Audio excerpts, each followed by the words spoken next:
Good morning. నా పేరు అరవింద్. నేను కెమిస్ట్రీ లెక్చరర్ని. ఇంటర్ సెకండ్ ఇయర్లో ఫెయిల్ అయిపోయిన స్టూడెంట్స్కి మినిమం పాస్ కావడానికి కావాల్సిన easy questions, easy learn, how to score 21, how to cross 21 అనే విధంగా మనం కొన్ని ఆన్సర్స్ చెప్పుకుందాం. సో దాంట్లో ఆ మెథడ్లో ఫస్ట్ చూసినట్లయితే మనకు సాలిడ్ స్టేట్ ఉంటుంది. సాలిడ్ స్టేట్లో బ్రాగ్స్ ఈక్వేషన్ రెగ్యులర్గా మనకు 4 మార్క్స్ క్వశ్చన్లో ఫస్ట్ ఉండే క్వశ్చన్ బ్రాగ్స్ ఈక్వేషన్. ఒకవేళ సాలిడ్ స్టేట్లో బ్రాగ్స్ ఈక్వేషన్ రాలేదు అంటే 90% బ్రాగ్స్ ఈక్వేషన్ వస్తుంది. బ్రాగ్స్ ఈక్వేషన్ రాకపోతే షార్ట్ కీ డిఫెక్ట్, ఫ్రంకెల్ డిఫెక్ట్ వస్తుంది. సో బ్రాగ్స్ ఈక్వేషన్లో చిన్న డయాగ్రామ్ ఉంటుంది.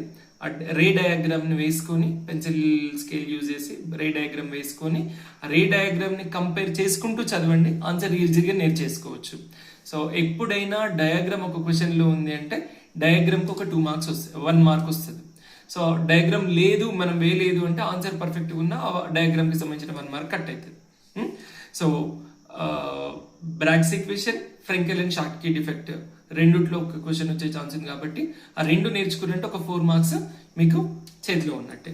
సెకండ్ ఏంటంటే సర్ఫేస్ కెమిస్ట్రీ. నాకు సర్ఫేస్ కెమిస్ట్రీ నుంచి ఈజీ ఆన్సర్స్ నేర్చుకోవచ్చు, ఈజీగా నేర్చుకునే ఆన్సర్స్ ఉన్నాయి అనిపించింది. So differentiate different types of adsorptions. Physical adsorption, chemical adsorption ఉంటుంది. టేబుల్ రాసి physical adsorption properties, chemical adsorption properties రాస్తే డిఫరెన్షియేట్ చేస్తే సరిపోతుంది. ఇది రెగ్యులర్గా వచ్చే క్వశ్చన్. ఒకవేళ ఇది రాలేదనుకుందాం సర్ఫేస్ కెమిస్ట్రీ నుంచి, రాకపోతే what is catalysis, types of catalysis with examples అడుగుతాడు.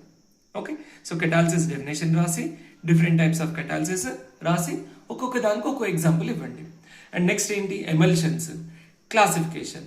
ఓకే, ఎమల్షన్స్ ఎన్ని టైప్స్ ఉంటాయి, వాటికి ఎగ్జాంపుల్ ఇవ్వండి. థర్డ్ క్వశ్చన్ ఇది ఎమల్షన్స్ అనేది. సో ఈ 3లోంచి ఒకటి మిస్ కాదు. మోస్ట్ ప్రాబబ్లీ సర్ఫేస్ కెమిస్ట్రీ నుంచి వచ్చింది అంటే ఈ 3 క్వశ్చన్స్లోంచి ఒకటి వస్తుంది. నెక్స్ట్ ఏంటంటే మెటలర్జీ. మెటలర్జీ నుంచి రోస్టింగ్ అండ్ కాల్సినేషన్ మీద జనరల్గా ఆయన అడుగుతాడు, లేకపోతే డిఫరెన్షియేటర్ అని అడుగుతాడు. సో రెండిట్లో ఏదో ఆన్సర్ నేర్చుకున్నామంటే డిఫరెన్సెస్ అడిగితే టేబుల్ వేస్తాము, డిఫరెన్సెస్ అడిగితే దేని పారాగ్రాఫ్ దానికి రాస్తాం, స్మాల్ సైడ్ హెడ్డింగ్ పెట్టేసి. అండ్ నెక్స్ట్ ఏంటి, froth flotation process. Froth flotation process కూడా డయాగ్రామ్ ఉంటుంది. డయాగ్రామ్ డ్రా చేసుకోండి. డయాగ్రామ్ ప్రిపేర్ అయ్యేటప్పుడు కూడా డయాగ్రామ్ వేసుకుని ప్రాక్టీస్ చేసి డయాగ్రామ్ పైన కంపేర్ చేసుకుంటూ నేర్చుకుంటే ఎగ్జామ్లో కూడా నువ్వు డయాగ్రామ్ వేసేసి పైన డయాగ్రామ్లో ఫస్ట్ ఏమవుతుంది, నెక్స్ట్ ఏమవుతుంది, నెక్స్ట్ ఏమవుతుంది ఆర్డర్లో స్టెప్ బై స్టెప్ రాసేసేయచ్చు. సర్ఫేస్ కెమిస్ట్రీ తర్వాత నాకు ఈజీగా అనిపించిన క్వశ్చన్ ఏంటంటే బయోమాలిక్యూల్స్. బయోమాలిక్యూల్స్లో యూజువల్లీ విటమిన్స్ మీద క్వశ్చన్ వస్తుంది. Okay, so most of the times ADEK vitamins అడుగుతారు. ఓవరాల్గా విటమిన్స్ అన్నిటికీ ఒక టేబుల్ ఉంటుంది. ఏంటి, serial number, vitamin A, vitamin ఏది ABCDEK. నెక్స్ట్ కాలంలో ఆ విటమిన్, ఆ పర్టికులర్ విటమిన్కి కెమికల్ నేమ్ ఏంటి, తర్వాత కాలంలో source for that particular vitamin, and last కాలంలో ఒక విటమిన్, ఏ విటమిన్ డెఫిషియన్సీ ఉంటే ఏం డిసీజ్ వస్తుంది అని రీజన్ రాస్తే ఈ టేబుల్ కంప్లీట్గా రాస్తే సరిపోతుంది. ఈ ఆన్సరు మనకు కాంపిటేటివ్ ఎగ్జామ్స్లో కూడా జీకేలో కంపల్సరీ విటమిన్స్ నుంచి ఒక క్వశ్చన్ ఉంటుంది. అది ఈ టేబుల్ నేర్చుకుంటే సరిపోతుంది. అర్థమైందా? సో ఇంటర్లోనే కాకుండా మీకు ఇన్ ఫ్యూచర్ కూడా యూజ్ అవుతుంది ఈ క్వశ్చన్. ఒకవేళ ఇది రాకపోతే హార్మోన్స్ మీద వస్తుంది. స్టెరాయిడ్ హార్మోన్, పెప్టైడ్ హార్మోన్ గురించి రాయమని వస్తుంది. స్మాల్ నోట్, రైట్ ఏ షార్ట్ నోట్ అని. Okay, so amino acid derivatives గురించి అడగొచ్చు, లేదంటే స్టెరాయిడ్ హార్మోన్, పెప్టైడ్ హార్మోన్ రెండు ఇచ్చేయచ్చు, 2 రాసేయమనొచ్చు. ఓకే, అట్లా కాకపోతే అమైనో యాసిడ్స్ మీద అడుగుతుంది. Okay, types of amino acids అడుగుతాడు, లేదంటే ఎసెన్షియల్ అమైనో యాసిడ్స్ అంటే ఏంటి, నాన్ ఎసెన్షియల్ అమైనో యాసిడ్స్ అంటే ఏంటి అని అడగచ్చు. సో ఈ 3 క్వశ్చన్స్లో ఒకటి. ఇట్లా ఒక్కొక్క చాప్టర్ నుంచి వచ్చే 2 క్వశ్చన్స్, 3 క్వశ్చన్స్ మనం పర్ఫెక్ట్ నేర్చేసుకున్నాం అనుకోండి, ఆ 4 మార్క్స్ మనకు సెపరేట్గా తీసి పెట్టుకున్నట్టు ఉంటుంది. అవి ఫిక్స్ చేసుకున్నాం అనుకోండి, మనం ఒక చోట తవ్వితే 10 అడుగులు తవ్వితే నీళ్ళు వచ్చే అవకాశం ఉంటుంది. కానీ 10 చోట్ల ఒక్కొక్క అడుగు తవ్వితే ఏది రాదు, గుడ్డెద్దు చేన్లో పడ్డట్టు ఉంటుంది.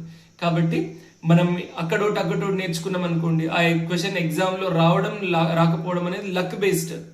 కానీ అది నువ్వు ఒక చాప్టర్ నుంచి వచ్చే అన్ని క్వశ్చన్స్ నేర్చుకున్నావు అనుకో, ఆ 4 మార్క్స్ పక్కా. ఇది రాకపోతే అది వస్తుంది.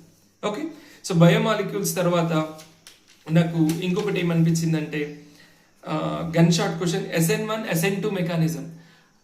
హలోజన్ కాంపౌండ్స్ నుంచి SN1 SN2 మెకానిజం రెగ్యులర్ వచ్చే క్వశ్చన్ అనిపించింది. అది కాకుండా ఇంకొక క్వశ్చన్ ఏంటంటే గ్రూప్స్లో ఇన్ఆర్గానిక్ కెమిస్ట్రీలో గ్రూప్స్లో 18th గ్రూప్ ఎలిమెంట్స్లో కి సంబంధించిన కొన్ని కాంపౌండ్స్ ఉంటాయి. XeF6, XeOF4, XeO2F2 ఇట్లా కొన్ని కాంపౌండ్స్ స్ట్రక్చర్స్ కానీ లేదంటే ప్రిపరేషన్ అండ్ ప్రాపర్టీస్ గురించి కానీ అవే కాంపౌండ్స్ ప్రిపరేషన్ ప్రాపర్టీస్ మీద కానీ ఒక 4 మార్క్స్ క్వశ్చన్ వస్తుంది. xenon and it's compounds structures వాటి ప్రిపరేషన్ అండ్ ప్రాపర్టీస్ కొన్ని చిన్న చిన్న ఆన్సర్సే ఉంటాయి, 2-3 ఆన్సర్స్ ఉంటాయి. మంచి ప్రాక్టీస్ చేయండి, ఈజీ ఆన్సర్స్ గుర్తుపెట్టుకోవడం కూడా ఈజీ, అది నేర్చుకోండి. సో అదొక 4 మార్క్స్. ఓవరాల్గా మనం 24 మార్క్స్ పేపర్ చెప్పుకున్నాం 4 మార్క్స్లో, కానీ 16 అయితే పక్కా ఇందులోంచి మీన్ లీస్ట్ కేసులో 16 100%. ఇవన్నీ నేర్చుకుంటే 16 మార్క్స్ మన చేతిలో ఉన్నట్టే. తర్వాత 8 మార్క్స్ క్వశ్చన్స్ చూసినట్లయితే most of the times collision theory of rate of biomolecular reactions వస్తుంది. మోస్ట్ ఆఫ్ ద టైమ్స్ అదే వస్తుంది. అది రాకపోతే molecularity of a reaction, order of a reaction మీద ఒక క్వశ్చన్ వస్తుంది. ఇవి రెండేంటి కెమికల్ కైనెటిక్స్ నుంచి. 8 మార్క్స్ క్వశ్చన్ కెమికల్ కైనెటిక్స్ నుంచి కాకుండా ఎలక్ట్రోకెమిస్ట్రీ నుంచి అడిగే ఛాన్సెస్ ఉంటే కోల్రాసిలా మీద అడగొచ్చు అండ్ ఇట్స్ అప్లికేషన్, కోల్రాసిలా అండ్ ఇట్స్ అప్లికేషన్ మీద అడగొచ్చు, లేదంటే గాల్వానిక్ సెల్స్ మీద అడగొచ్చు. ఈ 4 క్వశ్చన్లలో ఒకటి పక్కా. అయితే కొలిజన్ థియరీ చాలా సందర్భాల్లో వస్తుంది. మొన్నటిసారి మార్చిలో కోల్రాసిలా మీద అడిగింది కాబట్టి ఈసారి కొలిజన్ థియరీ మీద అడిగే ఛాన్సెస్ ఉంటాయి. కొలిజన్ థియరీ కానీ మాలిక్యులారిటీ ఆఫ్ రియాక్షన్ మీద కానీ అడిగే ఛాన్సెస్ ఉంటాయి. సో ఈ 4 క్వశ్చన్లోంచి ఒక 8 మార్క్స్ క్వశ్చన్ పక్కా. ఓకే, ఇన్ఆర్గానిక్ కెమిస్ట్రీలో చూసినట్లయితే గ్రూప్స్లోంచి 8 మార్క్స్ క్వశ్చన్ వస్తుంది. 18th గ్రూప్ నుంచి 4 మార్క్స్ క్వశ్చన్ వస్తుంది కాబట్టి 8 మార్క్స్ కోసం 18th గ్రూప్ చదవకండి. 15, 16, 17th గ్రూప్లో నుంచి అడిగే ఛాన్సెస్ ఉంటాయి. 15th గ్రూప్లో నుంచి 4 మార్క్స్ క్వశ్చన్ అడిగితే నైట్రిక్ యాసిడ్ ఒకటే అడుగుతాడు. అది కూడా లీస్ట్ కేస్, చాలా తక్కువ సందర్భాల్లో నైట్రిక్ యాసిడ్ గురించి అడుగుతాడు. 16th, 17th గ్రూప్ నుంచే మనకి 8 మార్క్స్ క్వశ్చన్ వచ్చే ఛాన్సెస్ ఉంటాయి. ఆ 16th గ్రూప్లో చూసినట్లయితే ozone and it's preparation and properties, ozone preparation అడుగుతాడు. ఒక 4 ఇస్తాడు, 4 రియాక్షన్ రాయమని ఇస్తాడు. సో ఆ 1-2 క్వశ్చన్స్ ఉన్నాయి, అవి అంతే. ఓకే, 1-2 క్వశ్చన్స్లో మళ్ళీ 1-2 రియాక్టెంట్స్ రిపీట్ అవుతాయి. అంటే 5-6 రియాక్టెంట్స్ తోటి ఓజోన్ ఎట్లా రియాక్ట్ అవుతుంది రాస్తే సరిపోతుంది. అండ్ అట్లానే ఇంకోటి ఏంది, H2SO4 preparation of H2SO4 by contact process, industrial synthesis of H2SO4 by contact process అడుగుతాడు. ఇది నేర్చుకోవడం కూడా ఒక 4-5 కెమికల్ రియాక్షన్స్ ఉన్నాయి, 4-5 ఉన్నాయి. ఆ రియాక్షన్స్ నేర్చుకుంటూ ఆ రియాక్షన్ కి ముందేం మ్యాటర్ ఉంటుంది, తర్వాత ఏం మ్యాటర్ ఉంటుంది అనేది నేర్చుకుంటే సరిపోతుంది. ఎప్పుడైనా కెమిస్ట్రీ రియాక్షన్స్ ఉన్నాయి అంటే పేపర్ పెన్ లేకుండా నేర్చుకోకండి. కెమికల్ రియాక్షన్స్ చూసి నేర్చుకోవడం అనేది అసంభవం. సో యూజువల్లీ ఇంటర్మీడియట్లో మ్యాథ్స్, ఫిజిక్స్, కెమిస్ట్రీలో చదవాలి అంటే పేపర్ పెన్ లేకుండా కూర్చోవద్దు. దట్టు కెమిస్ట్రీలో దట్టు ఆర్గానిక్ కెమిస్ట్రీలో నేర్చుకునేటప్పుడు మాత్రం పక్కా పేపర్ పెన్ ఉండాలి. ఒక్కొక్క రియాక్షన్ మళ్ళీ మళ్ళీ మళ్ళీ మళ్ళీ ప్రాక్టీస్ చేయాలి. ఈవెన్ ఇన్ఆర్గానిక్ అయినా ఫిజికల్ అయినా రియాక్షన్ ఉంది అంటే రియాక్షన్ మళ్ళీ మళ్ళీ రాస్తేనే గుర్తుంటుంది, చూస్తే గుర్తుండదు, చదివితే గుర్తుండదు. ఇంకా నెక్స్ట్ 17th గ్రూప్ వచ్చేసరికి preparation of chlorine and its properties. Okay, chlorine preparation ఇచ్చి ఒక 2, 3, 4 తోటో క్లోరిన్ ఎట్లా రియాక్ట్ అవుతుంది అని అడుగుతాడు. యూజువల్లీ ఏం అడుగుతాడు, NaOH కానీ NH3 కానీ cool and hot conditions or concentrated or dilute కండిషన్స్లో అడుగుతాడు. సో ఇవి 8 మార్క్స్కి సంబంధించిన ఇన్ఆర్గానిక్ కెమిస్ట్రీ నుంచి వచ్చే క్వశ్చన్స్. అదే ఆర్గానిక్ కెమిస్ట్రీ నుంచి ఒక 8 మార్క్స్ క్వశ్చన్ వస్తుంది. ఆర్గానిక్ కెమిస్ట్రీ నుంచి వచ్చే 8 marks question 100% named reactions. Okay, ఆ నేమ్డ్ రియాక్షన్స్లో కూడా ఆల్డాల్ కండెన్సేషన్ అడిగితే క్రాస్ ఆల్డాల్ అడిగాడు, క్రాస్ ఆల్డాల్ అడిగితే ఆల్డాల్ అడిగాడు. అంటే 8 మార్క్స్ క్వశ్చన్కి 4 నేమ్డ్ రియాక్షన్స్ అడుగుతాడు. అందులో ఒకటి ఆల్డాల్ ఆర్ క్రాస్ ఆల్డాల్, 2 నేర్చుకుంటే ఒకటి వస్తుంది పక్కా. Friedel Crafts alkylation, acylation. Most of the times acylation అడుగుతాడు, బట్ పెద్ద డిఫరెన్స్ ఉండదు రెండింటికి. చిన్న రియాక్టెంట్లో రియాక్టెంట్ తేడా ఉంటే ప్రోడక్ట్ తేడా ఉంటుంది. ఓకే, ఫ్రిడల్ క్రాఫ్ట్ ఎసైలేషన్ చాలా సందర్భాల్లో అడుగుతాడు. ఫ్రిడల్ క్రాఫ్ట్ ఆల్కైలేషన్ నుంచి కానీ ఎసైలేషన్ నుంచి కానీ క్వశ్చన్ వస్తుంది. థర్డ్ ఏంటి, కెనిజారో రియాక్షన్ అడుగుతాడు. దాని తర్వాత కోల్ బేస్ రియాక్షన్ అడగవచ్చు. దాని తర్వాత HVZ రియాక్షన్, హెల్-వోల్హాల్ట్-జిలెన్స్కీ రియాక్షన్.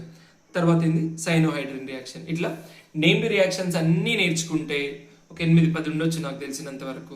ఈ 8 మార్క్స్ క్వశ్చన్లో 4 రియాక్షన్స్ వస్తాయి, 2 మార్క్స్ క్వశ్చన్లో 1-2 వస్తాయి. కార్బన్ లెమన్ రియాక్షన్ కానీ అట్లా 2 మార్క్స్ క్వశ్చన్స్లో వస్తాయి. అంటే నేమ్డ్ రియాక్షన్స్ నుంచి మనకు 10 to 12 మార్క్స్ వచ్చే ఛాన్సెస్ ఉన్నాయి పక్కా. ఓకే, సో ఇవే కాకుండా ఈ 8 మార్క్స్ క్వశ్చన్సే కాకుండా 2 మార్క్స్లో కూడా కొన్ని రియాక్షన్స్ రెగ్యులర్గా వచ్చే క్వశ్చన్స్ ఉన్నాయి. అవి ఏంటంటే వల్కనైజేషన్ ఆఫ్ రబ్బర్ అడగొచ్చు, ఇంకోటి ఏంది పిహెచ్బివి, తర్వాత ఏంది టైలింగ్ ఆఫ్ మెర్క్యూరీ. ఈ టైలింగ్ ఆఫ్ మెర్క్యూరీ ఎక్కడ వస్తుంది, మళ్ళీ ఓజోన్ ప్రాపర్టీస్లో హెచ్జీ తోటి రియాక్షన్ అడుగుతాడు, అదే టైలింగ్ ఆఫ్ మెర్క్యూరీ. అక్కడ 8 మార్క్స్లో వచ్చే ఛాన్స్ ఉంది, ఇక్కడ 2 మార్క్స్లో వచ్చే ఛాన్స్ ఉంది. ఇంకొక చాప్టర్ ఉంటుంది మనకు ఫస్ట్ ఇయర్లో ఎన్విరాన్మెంటల్ కెమిస్ట్రీ లాగా, సెకండ్ ఇయర్లో chemistry in everyday life chapter ఉంటుంది. ఇందులోంచి 1 or 2 మార్క్స్ క్వశ్చన్సే 1 or 2 మార్క్స్ క్వశ్చన్సే వస్తాయి రెగ్యులర్గా. ఒక 8 నుంచి 10 క్వశ్చన్స్ ఉంటాయి. అవి నేర్చుకోవడం కూడా పెద్ద కష్టం కాదు, చాలా క్వశ్చన్స్ ఉన్నాయని అర్థం కానీ అనిపిస్తుంది, కానీ 2 to 3 లైన్సే ఉంటాయి. నేర్చుకోవడం ఈజీ, మన డే టు డే లైఫ్లో వచ్చేవి, మనకు అవసరమయ్యేటి. కాబట్టి chemistry in everyday life chapter అస్సలు వదిలొద్దు, మంచి నేర్చుకోండి. And carbylamine reaction last chapter, carbon compounds containing CH and N లో నుంచి 2 మార్క్స్ క్వశ్చన్ వస్తుంది. అసిడిక్ స్ట్రెంగ్త్, ఆర్గానిక్ కెమిస్ట్రీలో అసిడిక్ స్ట్రెంగ్త్ వస్తుంది. Acidic strength of alcohols, aldehydes, ketones and acids, carboxylic acids. మళ్ళీ వీటిపైన కూడా +I group -I group substituted ఉన్న compounds ఇట్లా అడిగే ఛాన్సెస్ ఉంటాయి. రెసమిక్ మిక్చర్, ఎనాన్షియోమర్స్ గురించి అడుగుతాడు. And ambident nucleophile, zwitter ion అయితే చాలా ఈజీ క్వశ్చన్, ఒక్కసారి చూస్తే నేర్చేసుకుంటాం. జీగ్లర్ నాటా క్యాటలిస్ట్ గురించి అడుగుతాడు, ఇనర్ట్ పేర్ ఎఫెక్ట్ గురించి అడుగుతాడు. ఇప్పుడు నేను దగ్గర ఒక 10 2 మార్క్స్ క్వశ్చన్స్ చెప్పినా కదా, ఇందులోంచి కనీసం ఒక 3-4 పక్కా ఉంటాయి. ఇవి కాకుండా కూడా 2 మార్క్స్ క్వశ్చన్స్ కోసమే ఒకటి 2 వీడియోస్ వేసుకునే ప్రయత్నం చేద్దాం. ఇంతవరకు వేసుకున్నాను కూడా. 4 మార్క్స్ క్వశ్చన్స్కి ఒక 16 వేసుకున్నా, 8 మార్క్స్ క్వశ్చన్ వీటిలోంచి మిస్ కావు, మీరు సరిగ్గా చదవకున్నా ఒక 8 మార్క్స్ వచ్చిన 16 + 8 24 మార్క్స్. మనం చెప్పుకున్న ఈ 2 మార్క్స్ క్వశ్చన్స్ చూస్తే ఒక 6 మార్క్స్ వేసుకున్నా, ఒక 3 కరెక్ట్ వచ్చినాయి మనకు రాసినాము అని అనుకున్నా, 6 మార్క్స్ వేసుకున్నాను కూడా 30 మార్క్స్ ఎటు. ఇవన్నీ లీస్ట్ కేస్ 100% వస్తాయి. అంటే మనం 21ని ఆల్రెడీ క్రాస్ చేసినాం.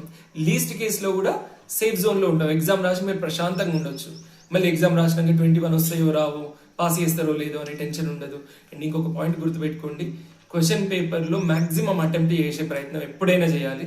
ఒకవేళ నువ్వు ఏదైనా అటెంప్ట్ చేసి రిలేటెడ్గా రాస్తే నువ్వు 18 దగ్గరకు వచ్చినావు అనుకున్నాను కూడా, అక్కడ ఒక మార్కు రిలేటెడ్గా ఉందని వేసేసి నేను 21 వరకు లాగి అవతల పడేసి పాస్ చేసే అవకాశం ఉంటుంది. Thank you very much. ఒక్కొక్క ఆన్సర్ మనం చేసే ప్రయత్నం చేద్దాం ఇప్పుడు. Thank you.